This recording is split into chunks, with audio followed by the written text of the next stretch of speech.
Welcome to today's webinar on cybersecurity resiliency and risk governance. My name is Mark Levine, and I am the Deputy Director of the New York State Association of Counties. Thank you for taking the time out of your busy schedule to participate in today's webinar on cybersecurity. This webinar will address and review some of the current risks and challenges of cybersecurity. Our panelists will provide guidance on how to conduct an effective cybersecurity risk management program and design policies to begin addressing some of those risks. The webinar will present two scenarios on how to conduct a cybersecurity risk assessment. This program today is part of a cybersecurity webinar series co-sponsored by NISAC, the New York Conference of Mayors, the Association of Towns, the New York Municipal Insurance Reciprocal, and the Center for Technology and Government at the University of Albany. Recordings of all of our cyber webinars can be found on our website at www.nisac.org/cybersecurity. We also worked with our partners to develop and publish a cybersecurity primer for local government leaders and a white paper on the cybersecurity insurance challenges facing public entities. We continue to focus some of the association's attention on helping our members understand and strengthen their cybersecurity readiness. We have a few brief housekeeping announcements before we begin today's webinar. And I would like to introduce Jeanette Stanziano, the NISAC Director of Education and Training. Jeanette. Good morning, Mark. Welcome, everyone. Just a couple of points before we begin. Just a reminder that we will be recording this presentation as always, and we will be posting a copy of the recording and a PDF of the entire slide deck on the NISAC website under education/webinars. You can find that at about an hour after the program today on our website at www.nisac.org. If you have any questions during the presentation, please submit them in writing through your webinar dashboard. Simply click on the questions tab, type in your question, and we will respond to the question during the Q&A portion at the end of the presentation. Back to you, Mark. Thank you, Jeanette, and thank you for coordinating all of the cybersecurity webinar series, webinars, and all of the NISAC webinars. We appreciate all of this work. Our speaker today is Carl Cadregari. Carl is an Executive Vice President and co-founder of FoxPointe Solutions, the IT Audit, Cybersecurity, and Assurance Division of the Bonadeo Group. The Bonadeo Group is a NISAC Excelsior partner. Carl has more than 28 years experience in providing actionable information technology and cybersecurity and architecture, controls deployment, auditing and planning, cybersecurity by design, and overall controls governance for organizations of all sizes. His audit and assurance background includes New York State data security and privacy laws, US and international rules, and all the major frameworks such as NIST Cybersecurity Framework, New York Shield Act, HIPAA, ISO, CMMC, and many more. Additionally, Carl has authored multiple articles on technology and cybersecurity, including topics such as effective vendor management controls, cloud computing security, data breach avoidance, ransomware, HIPAA compliance, and many, many more. We're honored to have Carl, an expert in this field, with us today. And at this time, I'd like to turn the attention over to Carl for his presentation. Thank you, Carl. Thank you very much. I appreciate the introduction, and the slides are jumping really quick. Let's see, let me go back. There we go. Okay, so today, thank you again, Mark and Jeanette, for hosting. Thank you for NISAC for having me. It's been a pleasure working with the entity and the agencies on this process and this program in the past. And today I wanted to talk about a couple of different things. As Mark mentioned, we're talking about cybersecurity. And what I would like to do is just initially talk about why data security and why it's important. I'm going to talk about some items that have shown up in the news, talk about some areas where there's been some requirements changing, talk about some emerging threats that you may or may not have heard of. Talk about, like I said, the regulatory changes that are happening right now that could affect entities across the state in many different ways.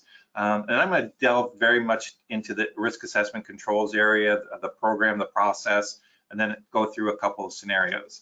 As Jeanette mentioned earlier, any questions, go ahead and put them in the chat and we'll get to them at the end of the presentation. But with that said, I'm going to get going.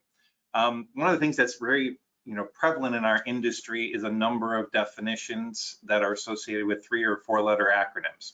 If I say something in the presentation that you haven't heard before, or I use an acronym in there that you need some clarifying information on, please just put it in the chat and I'll go ahead and let you know what it actually means. Normally I would say there's a test on all of this at the end of the presentation, but today we're not going to do the test, so you're all lucky. Why data security? There's a numerous number of reasons, but one of the biggest issues that people seem to forget sometimes is the reputational damage that could happen when your information security program isn't appropriately managed, assessed, okay, or you don't have the controls in place to help you avoid things. I'm not going to read all of these headlines, but every single one of these has something to do with some type of cybersecurity issue. And the reason why I have them here more than anything else is to specifically say, if you have an event, it will become public, all right? That's what happens. There are very, very few events where there is some type of notification required for the event, the ransomware attack, the data breach, the hack, whatever, that doesn't end up in the news someplace.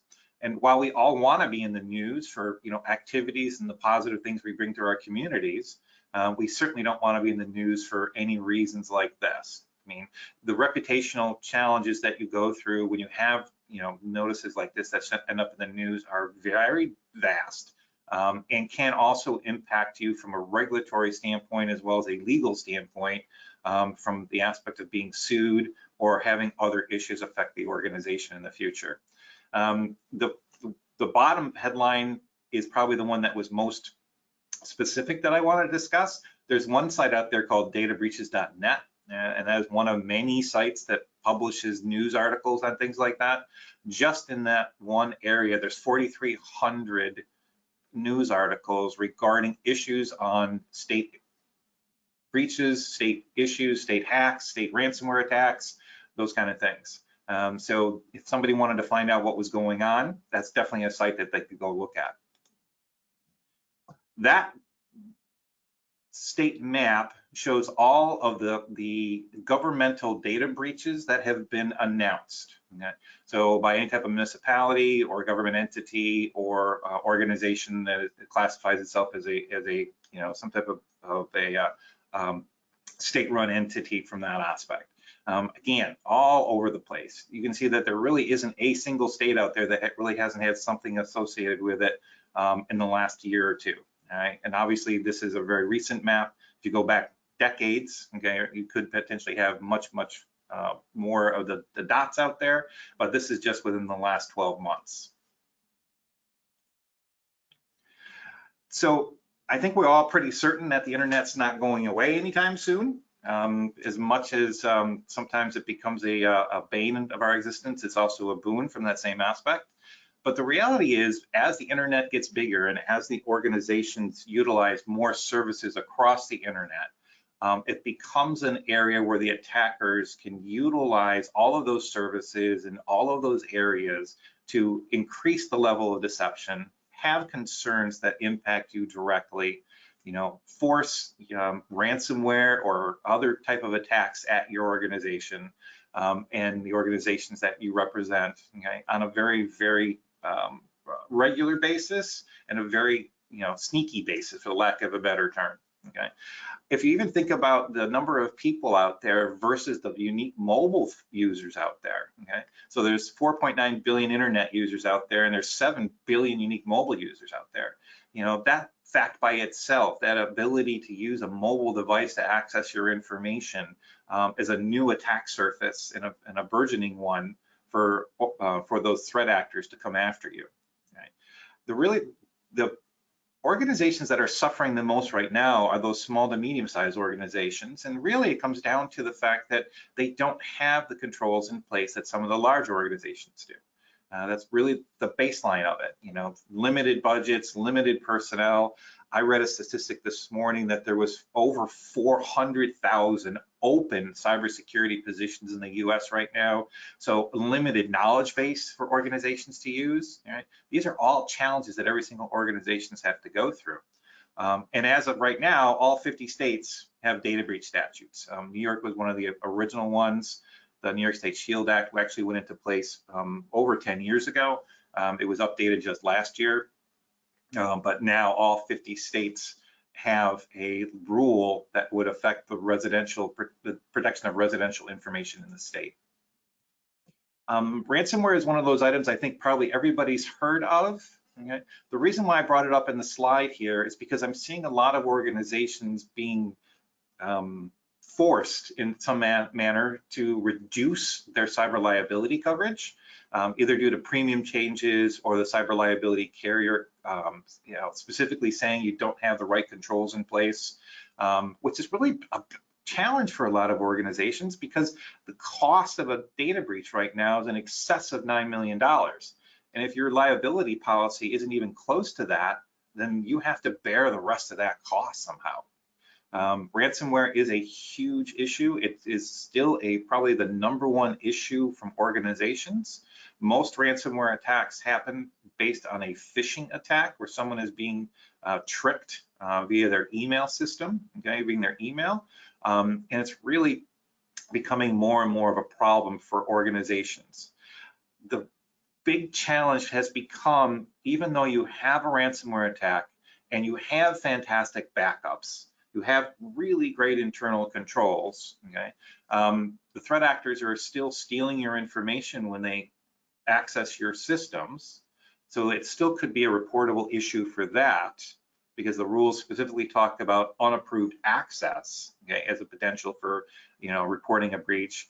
And they are releasing information sometimes multiple years after the attack, which could still cause a data breach for you. So a ransomware attack isn't a finite issue. It's something that would need to be tracked for over a period of time, not just the initial attack and the recovery from it.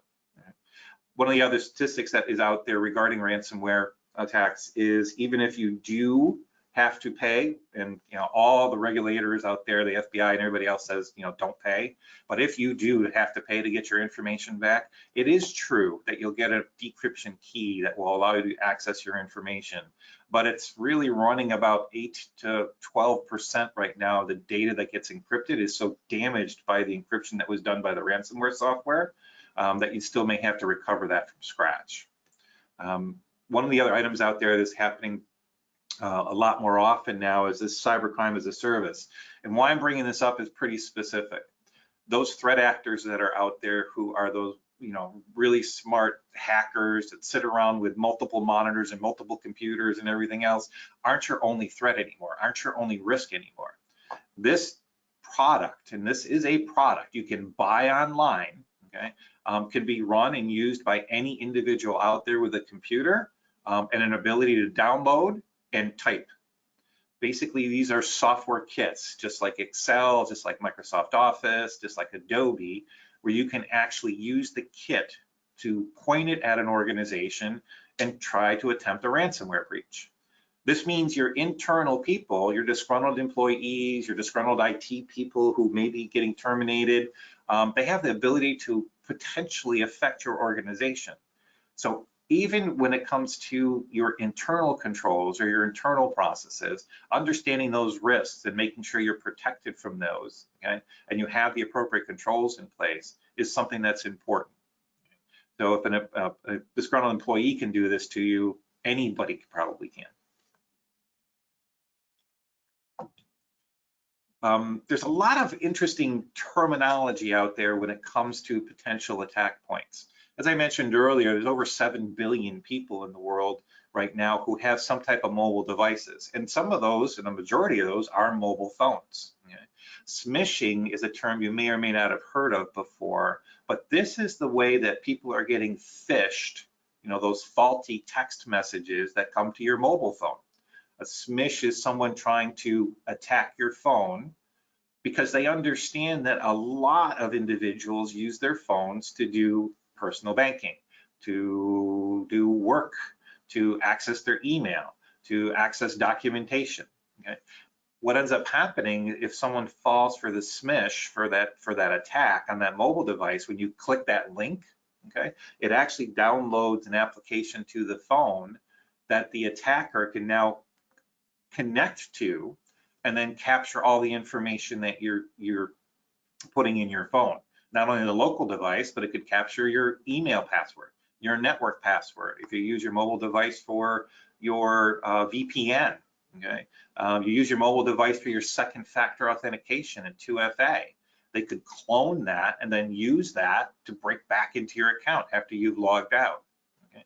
So smishing is a real emerging issue that all organizations should be aware of and should be part of their risk process of identification and if there is risk there for you. So these emerging threats, okay, these aren't necessarily new, but they do change, okay? And they are areas where every organization needs to have a clear understanding of what's happening in their environment. Viruses and malware. The big difference between a virus and malware is viruses will break a computer, they'll make the local device not work. And while that's very much, challenging for anybody who, has to use their computer that day to get work done, okay, it's nowhere near as significant as malware. So malware is malicious software that at some point, okay, captures information either from you, okay, or from the device. So ransomware is malware. Those hackers who put those applications on a computer they can reconnect to at some point in the future is malware. So those are that malicious software that really causes the most damage. Okay? Those are the kind of things that organizations need to have a clear understanding of what is in place to protect yourself.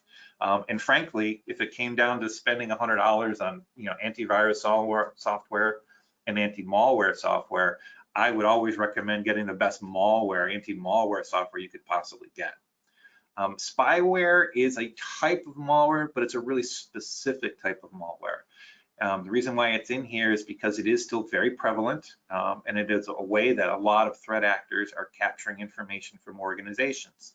What spyware does is it sits on your computer, usually between your keyboard and the computer, so your cell phone keyboard and the cell phone itself, your computer keyboard and the computer, and it collects all the data strokes, all the keystrokes that you do, and saves those and then uploads them to the attacker. And then the attacker has the ability to go through those at their leisure and pick out the network account names, pick out the passwords, all of that. So it's at a point where it's not even encrypted. So it's even before it gets to your computer, it's collected. Right? So it's not even encrypted, which makes it even easier for them to do things. The next three, physical, administrative, and technical, those are all the key characteristics of all the risk assessment areas and all the regulatory areas where controls need to be in place. And really, that's a three-legged stool. If any one of those is not appropriately in place, then you really have a significant amount of weakness that could affect the organization. And physical could be something as simple as, I know that's a silly picture in the upper right-hand corner of someone dumpster diving, but that is a real issue. The number of assessments that we have done where we have found protected information in a dumpster or a trash bin or lying next to a printer or something, that physical information and those physical controls are very important to make sure you have protected. Administrative is just that, the policies and procedures that you would need to have in place, including a very effective risk assessment program and process, which we're going to talk about in a couple of slides here. And then the technical items, what are those technical controls? What is your antivirus? What is your anti-malware? How are you handling access? when you do risk assessments, what are you risk assessing from a technology standpoint, as well as the other areas within the organizations. Intellectual property becomes an issue for organizations when they're going through some type of a change. When there's a potential issue with lawsuits, there's something going on where the information being utilized by the organization is highly confidential or very, very sensitive, and that information is being captured as well.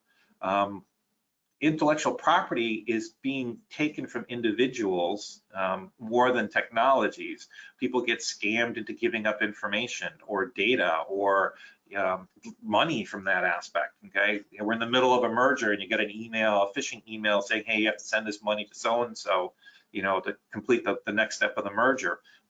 Those are all exposing the intellectual property of the individual and taking advantage of it.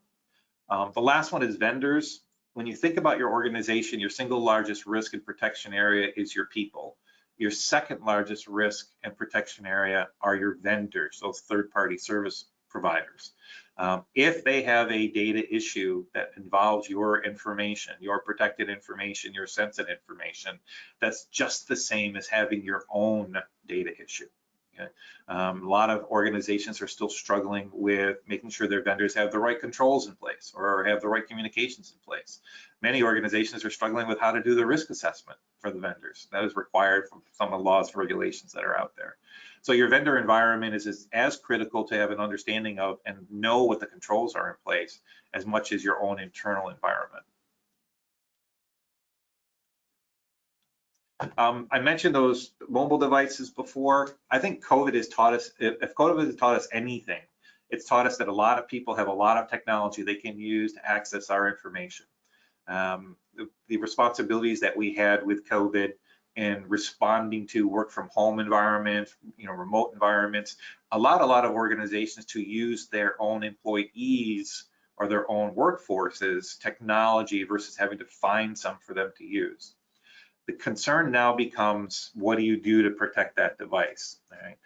It's not about bringing your own device, BYOD. It's about bringing your own data breach, BYODB. Right? I mean, the individual user has a cell phone, has a tablet. They're accessing your information. They're accessing, protected information. What are you doing to protect those personal devices? Okay? Have you put them in your program for risk assessment? Okay?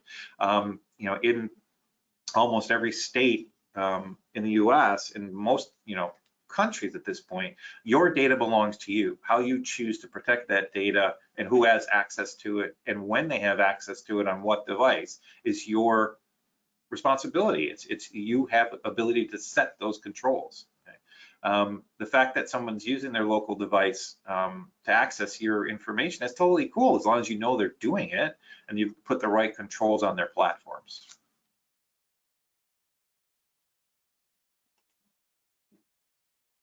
I'm going to talk about a couple of regulatory requirements and things that have changed in the fairly recently, a couple of them. Some of these may affect you directly, the organizations that you represent directly. Some may be ones that you may not affect you, but you may not know if they affect you or not. There's a couple coming up a little bit here. But I wanted to go through these because they're very specific, and each one of them talks about the risk identification and management requirements that you have to have in place and have to be able to prove are in place. Okay? So HIPAA, I think you've probably all heard of at some point. I think this is one of the laws that's probably the most prevalent for a lot of organizations in the state for a couple different reasons. So some of it could be because of the services that you provide to your constituents, your customers, your clients, okay, your members. But some of it could also apply to the fact that if you are self-insured, okay, as an entity, i.e. you are generating your own insurance for your workforce, and you have the ability to electronically transmit information, and you're paying claim data, not premium data. You're not paying premiums, you're paying claim data. You could potentially be a HIPAA covered entity. Okay? So that's one area that a lot of organizations haven't reviewed their internal workforce processes. And if you are a HIPAA covered entity, this accurate and thorough risk assessment is something that has to be done on an annual basis, and it has to include all of your business associates where you're sharing that information with. So you may have an organization, in the entity who is absolutely covered entity, but you may be a covered entity internally too. Like I said, if you have your own insurance, or you're providing insurance coverage for your workforce. New York State General Business Law 899AA and BB, which is known as the SHIELD Act, okay, does certainly cover everybody in New York State who has any information on a New York State resident. This is a rule that was, like I said, started about 10 years ago, and they updated it just recently. And when they changed it to, when they called it the SHIELD Act now, and that SHIELD Act specifically talks about identifying reasonably foreseeable internal and external risks, okay? And then making sure the safeguards are in place, including at your third party. There's a lot of, every single one of the rules out here talk a lot about the third party. Again, not only you, but your third party. So when you deal with your risk assessments and you deal with your programs and policies to manage risk, making sure that you have an effective third party program and vendor management program in place is critical, and no question about that. PCI DSS, I don't know if you're familiar with that term, but that's the payment card industry data security standard. So basically, if you store, process, or transmit card data, or keep it, you keep it internally, you house it internally, even though you may not transmit it or use it for financial transactions, okay? You have to meet this standard, all right? And this standard, again, talks about, making sure that you have the appropriate controls in place for how you manage the information through its life cycle and what they call the card data environment. So that's the people, the technologies, the facilities, and again, the third parties. So the New York State Department of Financial Services, so DFS, they have a cybersecurity rule in place, right? The cybersecurity rule, again, talks about that whole idea of risks. I think you can hear a pattern here with these rules and laws more than anything else, okay? Where you have to identify the risks and then communicate them internally to management and have something done, okay? This is, again, one of those rules where you could be a covered entity if you're performing services that are licensed or approved by the Department of Financial Services. So if you have an internal broker for, like I said, talking about that self-service, okay, or if you're providing, financial information to individuals, okay, or utilizing that information as part of the licensure from the state, you may or may not know you're a covered entity. The entities who are covered, there is a supervisory page on the New York State Department of Financial Services site where you could actually just put your name in and see if it pops up or not. Okay? Sometimes it's not as well known whether or not you are covered until you go review it, and sometimes organizations are surprised. So that's something to be concerned with. Graham-Leach-Bliley Act, so the GLBA Act, that's the one that the Federal Trade Commission has in place for the protection of consumer information. Okay. They just changed the law, and it now goes into effect this December, and they significantly expanded by what the definitions were of a new financial institution that would be covered. Okay, if you haven't investigated that for the services that you provide, definitely something you should probably talk to your internal counsel on, or external cybersecurity counsel or privacy, to make sure that you know whether or not you end up being a covered entity out there. They added things like money processors, financial counselors, entities who provide mortgage services or mortgage or real estate services. There's all kinds of additional ones that are now in the rule that weren't in the rule before that could potentially affect organizations. So this is the part where I'm going to jump into the risk assessment. Before I do, I'm sure everybody's out there talking to themselves going, oh my gosh, what do I have to do? Where do I start? I can't keep up. What do I do? More than anything else, the one thing to remember through this whole process, through the risk assessment I'm going to be talking about in a minute, through making sure you have the right rules in place and you understand which ones you have to comply with, okay, is a journey, okay? It's going to change. California put a privacy rule in place not too long ago. New York's looking at one. Massachusetts is looking at a new one. That's the SHIELD Act, like I said, just got updated. Graham-Leach-Bliley just got updated. So no matter what happens, we're talking about an environment where someone needs to monitor change, okay?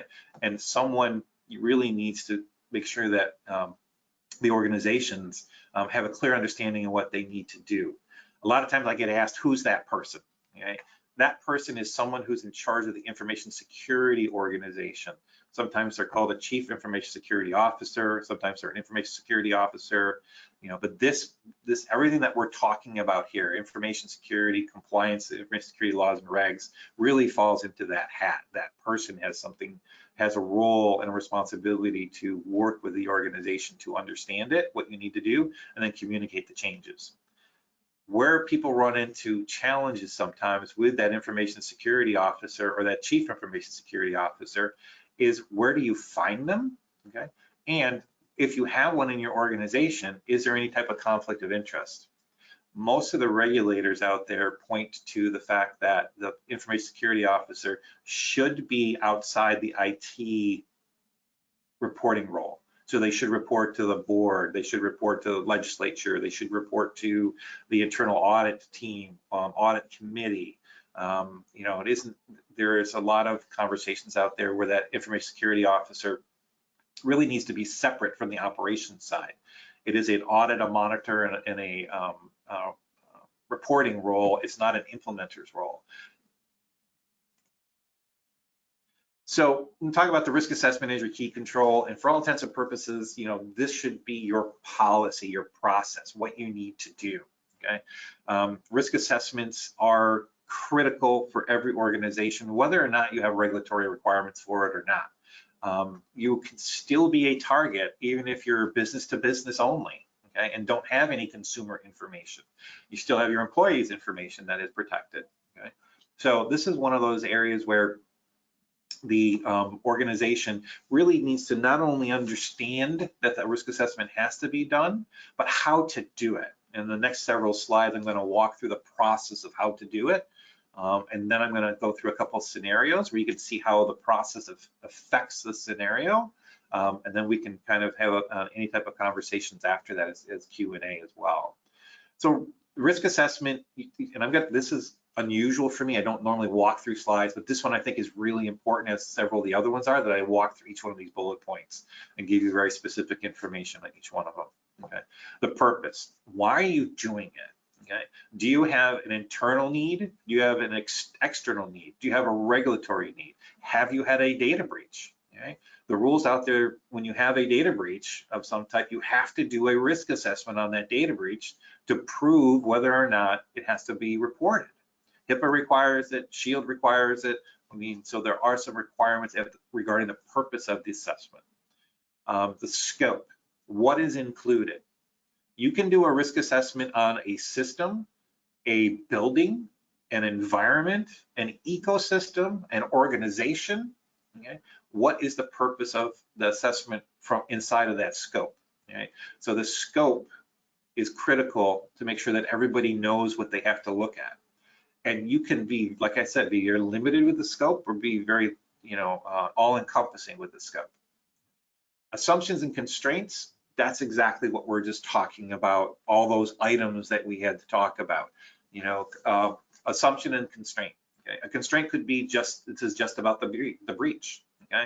The assumptions should be associated with everything that you're taking a look at. Do we have a risk here? Okay? Do we believe that our technological area is appropriately protected? Do we have the right physical controls? Have we done the right training? Okay. So the assumptions are all part of the assessment itself. Sources of information now become one of those areas where there's a challenge for many entities. Right? Every organization has subject matter experts in their departments. Okay? Information technology is one of them. Right? An IT risk assessment, all right, should be done on IT assets. All right, so what are IT assets? Okay, and where do we get the information based on to do that? So information technology department, all right, makes perfect sense, right? All right, well, what about all your third parties? Okay, if you're looking at IT assets and you have presence in the cloud and you're using a lot of vendors for any interaction on your data, well, they have to be part of it too. That's their technology. Okay, you know how you get the information from them. Okay, you know, external organizations on the regulatory side. Right? What is the expectation for doing an IT risk assessment? Does it have to be just on your internal information only, or should there be a penetration test or a vulnerability test? That'll be some of the sources of information that you have to use as the inputs to the assessment itself. And then picking a framework is very, very important. And a lot of organizations will sometimes fluctuate in the frameworks that they use. So one year they'll use one, the next year they'll use something different. That may not be giving you the model of information, the type of information you need to know.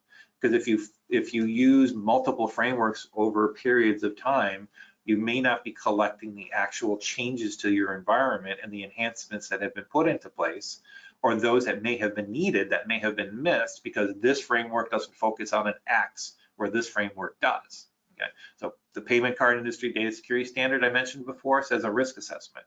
That's all about where you use cards, okay, card data. It does nothing to do with if you have to meet HIPAA too, okay? So picking a risk assessment framework and a model, okay, that makes the sense for your organization and all the data you have to assess, okay, is going to be critical.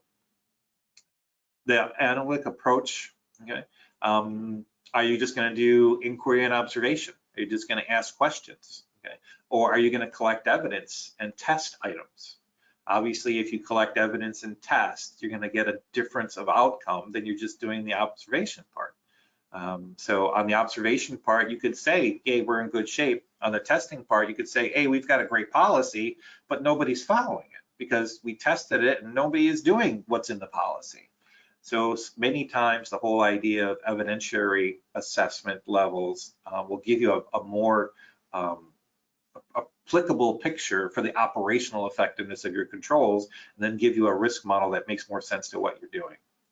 And lastly, documenting the assessment is absolutely mandatory. There isn't a case where I can think if you're going to go through all the effort of performing the risk assessment that you should document it.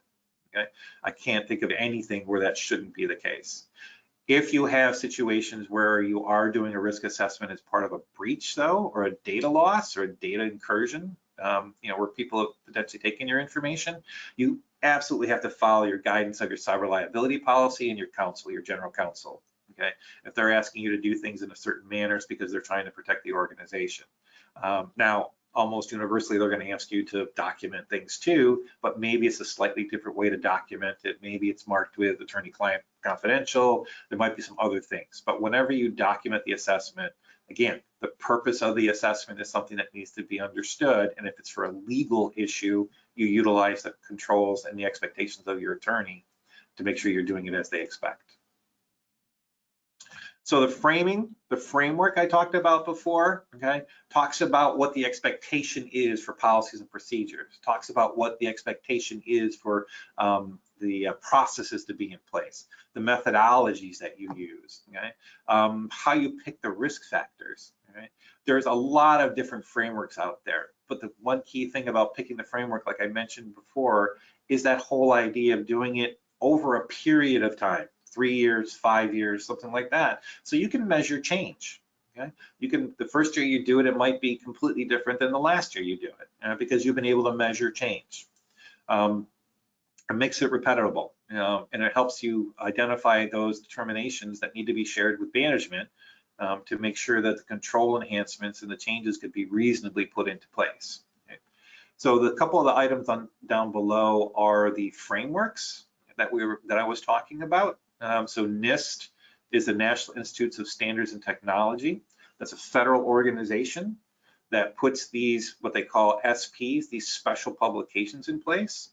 So NIST SP 830R1 is the performance of a risk assessment, what you have to consider, you know, the items that need to be in it. A couple of definitions we're going to talk about in a minute: likelihood, impact, compliance, all of those items. Though that is a lengthy document that talks about the actual performance of a risk assessment. Where NIST CSF, the cybersecurity framework, is a framework.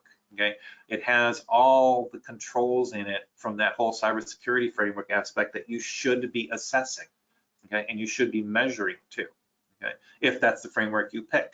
Okay, it has 14 key areas: access, recover, respond, control. I mean, and then a bunch of sub controls in there that talks about the items that you need to have in place. The NIST CSF is actually called out in a couple of different areas. One in New York State in the K through 12 space. It's utilized as a key framework for those organizations to measure their cybersecurity risk.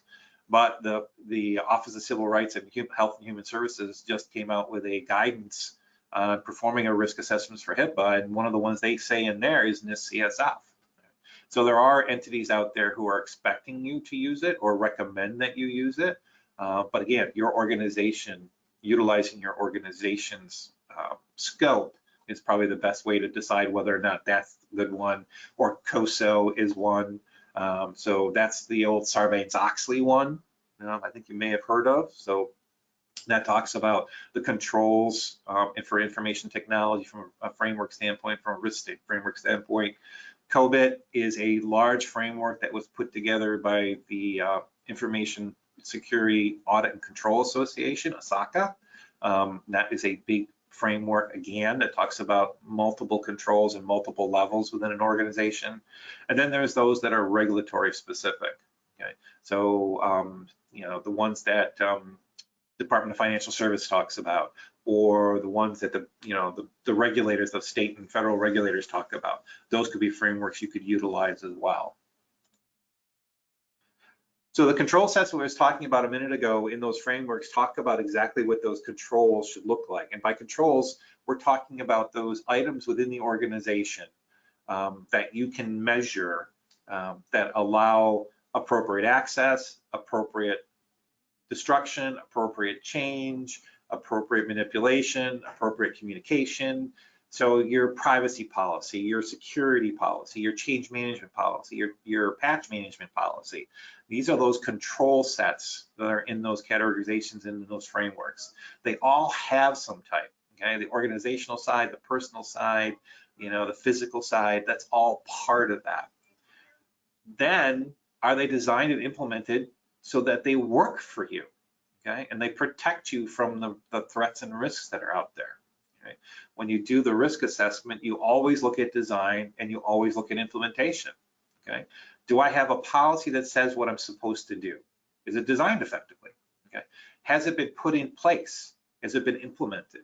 And is everybody following it? Okay, why isn't anybody following it, or why is a limited set of people following it? You know, what's the reason that that's happening? Okay?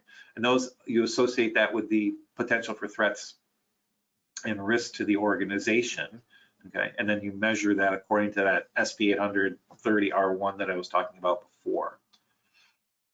The interesting thing is all the standards that we talk about, okay, all the regulations, all the policies and procedures, pretty much all of them, okay, allow for flexibility in the environment, okay, your actual assurance framework, okay?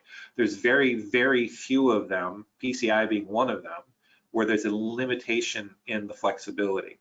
PCI is limited based on the type and what you do with card information, processing, transmitting, storing, and the volume that you do, but the controls themselves, okay, are not meant to be necessarily flexibilizable or customizable. HIPAA specifically says you're allowed to do that. DFS says that. SHIELD says reasonable for the control sets. Okay, but they should be based on not only your needs of the organization, what you're trying to accomplish, and what type of data you use to accomplish that, but also any type of directives or regulations or anything else that's out there.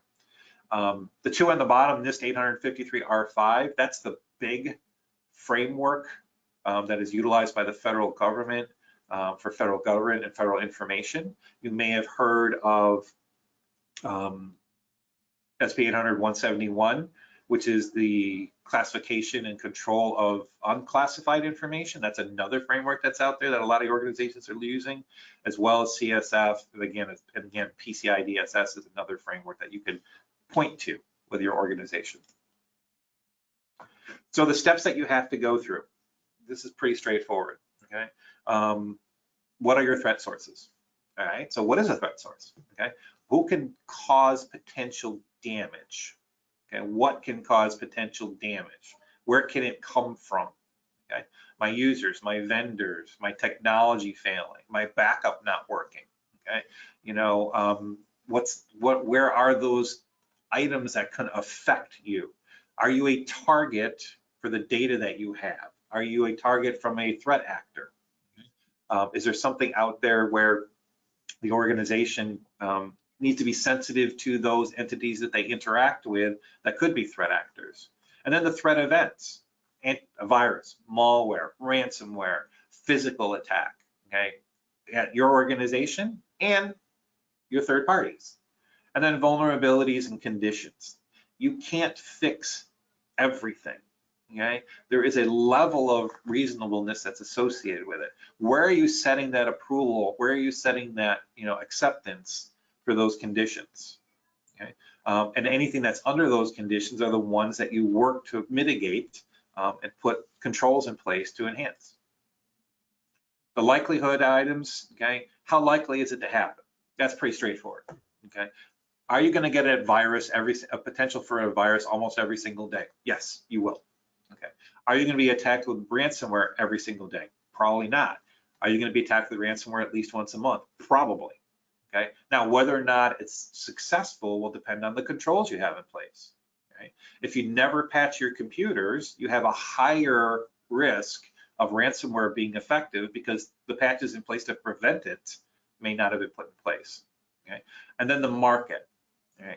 If you are a sole proprietor running a small business, when you're just doing business to business, it's probably not a big target. If you're a publicly well-known entity who's constantly in the news, has a huge member base, client base, customer base, then you're going to be a target. Okay, so having those likelihoods being part of the characterization is part of the assessment. And then what happens if your controls don't operate? What's the impact?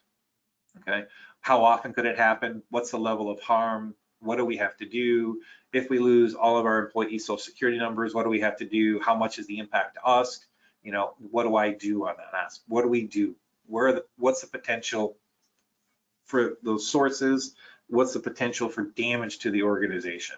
And we're talking monetary, downtime, physical, reputational, there's multiple layers of impact that you potentially have in your risk assessment. And then the compliance aspect. Do you have to meet any of these? Okay. Does that need to be factored into your organizational risk assessment? So if you have great policies, but they're not implemented, are you meeting the expectations of the laws? So that adds risk, that adds to the overall residual risk of the control when you get to that point.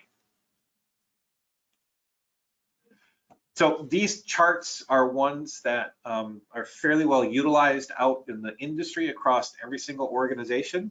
Probably the biggest difference in these charts is because of the number of assessments that we've gone through, we've actually added a numeric to the remote, highly unlikely, category, the likelihood. Okay? Just because of what we see out there and what we see within organizations, what happens in organizations, their controls don't work, that kind of stuff. So that percentage is pretty much based on the historical data that we've collected over years and years. Okay? So it's a basically good old chart. Okay, if it's a critical environment and it's unlikely, the event is unlikely to happen. Okay, could 10 to 25% chance of it occurring. So let's say that ransomware. Okay, then it's a high risk. All right. So if you potentially can get ransomware once a month, okay, then that's a high risk. If it's a moderate item, okay, and it's almost certain, it's a high risk. But then the opposite side, if it's highly unlikely and it's a moderate control area or a moderate impact to the organization, not a lot of money lost, very limited interruption to the organization, okay, noticeable damage but minor, so that kind of information, then it's potentially a low risk, okay. So that's kind of how you frame out the controls once you test them. So here's the first scenario I wanted to get into. This was a large county-run nursing home. Okay, the purpose of the assessment is specific, required for HIPAA. The scope of the assessment is the nursing home assets, all of them. Okay, and assumptions and constraints. The nursing home includes an EMR and a billing application. Okay, that has to be in scope. All right, so pretty straightforward. All right, regulatory, protection of information, all the assets associated with that, okay? And we have to include the third party. Okay? Sources of information to be used, just list it out, policies and procedures, the IT team, getting information from subject matter experts in management, okay? Getting the third party service provider involved to make sure you have the right information from them. And then picking the framework and the analytical approach. Right? For this particular one, because it is HIPAA, okay? We talked about HIPAA before, we talked about NIST. But in the New York State SHIELD Act, it specifically talks about what you have to do if you have a HIPAA issue, okay, that you have to report to the SHIELD Act, right? And you have to report to the New York State Attorney General. So having that as part of your framework and the analytical approach to be applied is going to be critical. Right? So again, understanding your whole scope is part of the process. So the control requirement on this particular scenario is HIPAA requires an information security incident response procedure. And this is just one control area in the HIPAA law. There's 34 key control areas in the security rule. There's another 14 in the breach rule. There's another 50-ish in the privacy side. But I'm just picking on one right here for the sake of our conversation. Identify and respond. You must mitigate to the extent practicable the harmful effects, and you must document and report the security incidents and their outcomes. Yeah. That's what the rule and the control says. Here's the observation. Okay. Procedures for responding to a security breach or suspected breach are not documented, but IT knows that they must respond, but are unsure who and what should be reported to, both internally and externally. No user training is done on how to report an incident. A documented plan is not in place, and because there's nothing documented, it's never been tested. Okay. And the only controls that are in place on the assets in the environment to protect those assets is antivirus and anti-malware. There's no mobile device management software. There's no multi-factor authentication, MFA. Okay, so those add risks. Okay.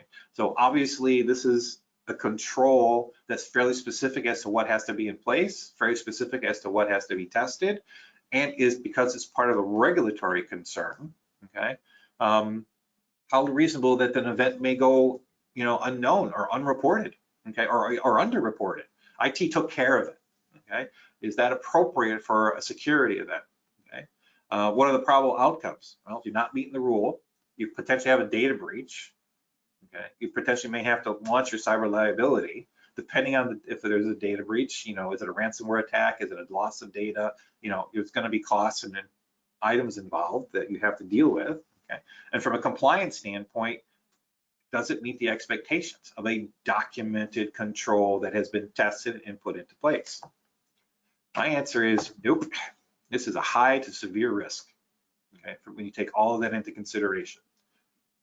When you think about this one particular scenario, this one particular control for this type of organization, okay, this is a high to severe risk. There's no question about that. When you add up all the impacts, you add up all the likelihoods, you add up the underreporting, you add up the lack of compliance to the expectations, that's where you come up with that. So the second scenario is a little bit different, okay? A small environment, they're trying to do the assessment to make sure they understand general risk management, how and what they have to do for their third-party management, and they want to meet the SHIELD Act. Okay? They have enough employees to be considered a larger organization, okay, not a small organization. So they want to make sure they meet the SHIELD Act. The scope of the assessment is all IT and outsourced IT company, right? So it's not just internal IT, but since they have a significant third party involved, okay, they want to make sure they're involved in this too. Okay. Assumptions, limited internal staff, all right? So there's going to have to be a lot of involvement with not only staff, okay, but the IT company. So utilizing both of them is going to be important. Okay. Sources of information can be used, again, very similar to before. Okay. Policies, the contract, that third-party service provider, the TSP contract, any independent reports, okay, that you may have heard of. You know, risk model and frameworking, SHIELD Act, NIST, all the rest of that. Control requirement says you have to have a contract with a third party, and you have to protect any information that belongs to New York State residents, okay? Have to maintain reasonable safeguards, have to select service providers who are capable of protecting the information just like you. So, documented and annually reviewed vendor risk management policy and third and fourth party risk assessment reported to management. They have a program that collects the SOC reports, which is those independent reports from the outsourced organization, the outsourced IT organization, and they review it. Written contracts are in place to say that they have to meet SHIELD. And all other in-scope vendors who can't provide that information, okay, are required to supply an annual questionnaire that must be filled out by an officer of their company. So, likelihood, you know, is there a chance that something will go unreported or unreported, and it's access controlled, not going to be appropriately controlled? You know, what's going to happen in this area with the vendor? Okay, does the compliance expectations, are they being met? Okay, yeah, this one is low to moderate. All right, they're doing everything they possibly can in a reasonable fashion, in a reasonable timeline that allows them to complete the work and to meet the expectations of not only the rules, but the absolute reasonable protection of the data that they have in-house. Couple last slides, probably more than anything else. These are the key items to remember in the organization. Be skeptical. If it looks too good to be true, it is. No one's going to text you $500 free just by clicking a link on your cell phone. That's going to be a smish. Okay. Be aware of your online presence, because that'll also expose you to potential risk for entities and people out there who want to, you know, impersonate you. Okay. Inspect the items that you get. Don't open up links if you don't know who they are. Don't share your passwords with anybody. Make sure your software is updated, and then making sure you understand that the risk assessment is something that is just not a one and done. Okay? It's very important that that's something that's done on a regular, at least annual basis. And I am done. Mark? That was fantastic, Carl. I appreciate that. That was a perfectly executed presentation. Oh, thank you. I do have one question so far that's come in. I want to remind attendees, first of all, thank you for staying on. It's 11 o'clock. We are taking questions. So if you have a question, please at this time, or a comment, please at this time, or a suggestion for other attendees who might be participating on today's webinar, please submit those into the questions panel on your dashboard. The first question, Carl, can you talk a little bit about the difference between a penetration test and a scan? Sure. And this has come up in several conversations I've had recently. So what's the difference between those two? Can you rate the importance of each? Sure. So from the importance standpoint, they're both important because they both give you different data. Okay? So every single penetration test will include some type of technical vulnerability scan. The reason why that's done is so they could find those areas where there may be weaknesses that can be exploited. Okay? So a vulnerability scan is specific to a technological environment and identifies vulnerabilities. A vulnerability could be an unpatched system, a password that isn't secure, you know, that kind of stuff. But it doesn't do anything with that data other than report it. And so the vulnerability scan is technical. It's a tool. You point it at a computer and you say, where am I vulnerable? A A penetration test is an individual, a person, who then takes those vulnerabilities that are found and tries to exploit them to do you harm. Okay, so a malicious third party is doing a pen test when they try to hack you. When you hire a pen tester, what they're doing is trying to find those entry points or those exploitable areas that you then can fix before the bad guys get to you. Great. So a penetration test, there's probably more involved, and it's probably costlier for a county or a municipality to engage in a penetration test exercise. Yeah, so the vulnerability scanning, you literally can buy your own scanner and do your vulnerabilities, okay, and do, you know, all your entire environment for probably a couple $1,000s a year. You know, buy a scanner and then do it yourself, and then utilize that to, you know, help support your patch management process and reduce your risk profile. A penetration test is more involved. Like I said, it is a human, and you're talking about hours of potential work to try to exploit things or to find a way in. So it could be, you know, it can run into thousands of dollars. And from your standpoint, what do you recommend for folks who are on this call or listening to this or watching this webinar? If you have an involved or very robust external presence, like you have a big website where people are putting a lot of information in, you have electronic forms people are filling out to do things or request services or, you know, pay you, okay, for any reason, shape, or form, a penetration test on that externally facing environment is pretty critical. If you don't have that pen test, you're not exactly 100% certain as to what may or may not be exploitable. Repeating those pen tests is also important because remember, as soon as you patch something, there may be a new issue that the manufacturer finds, you know, 6 weeks from now, 5 weeks from now, a year from now. Okay? The vulnerability scanning, like I said, the PCI standard requires you to do it at least quarterly.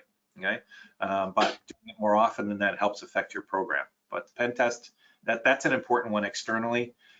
If you don't do vulnerability scanning, don't bother doing a pen test because it'll be literally too easy to break in, literally, if you're not fixing things. So, you know, again, scan and then do the pen test. Great. Going back to the risk assessment framework, you listed about 4 or 5 on the bottom of that slide, and I'm just wondering, is there a recommended? Do you recommend one risk assessment framework for our members? Is it the NIST framework? Is that the one that's used most often? Yeah. I know you said whatever framework you use, you should stick with. What is that one if a county or a municipality that's on the call today, if they have to pick one now, which one would you recommend? Yeah, so the NIST one would be the one I would recommend, Mark, and everything that I had on all those slides, I'll be glad to send you those individual items as separate documents, and you can share it with everybody who was on the call on the seminar.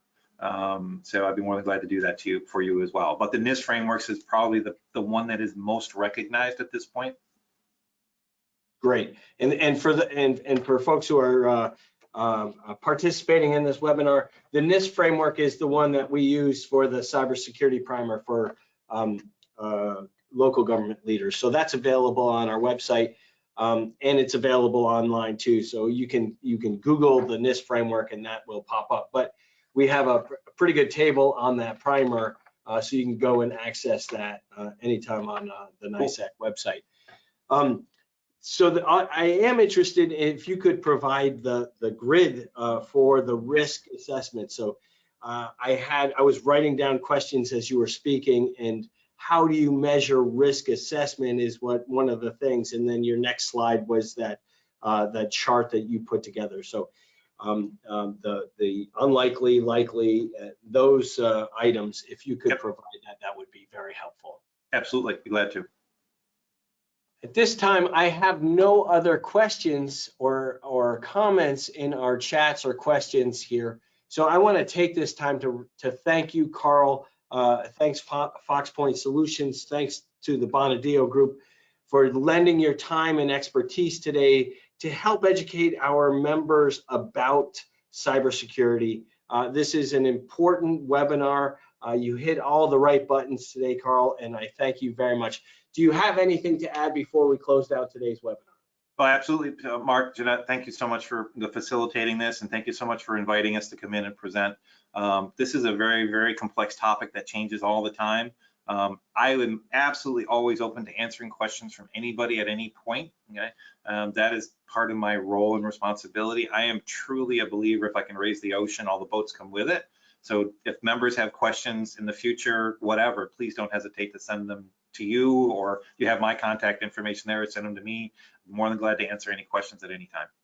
I love the metaphor. Thank you, Carl. The Association of Towns, the Conference of Mayors, NYMER, the Center for Technology and Government, and NISAC, we're all about raising all boats here. So thank you for helping us do that today. Have a great day, everybody, and thank you for joining us. Thank you, everybody.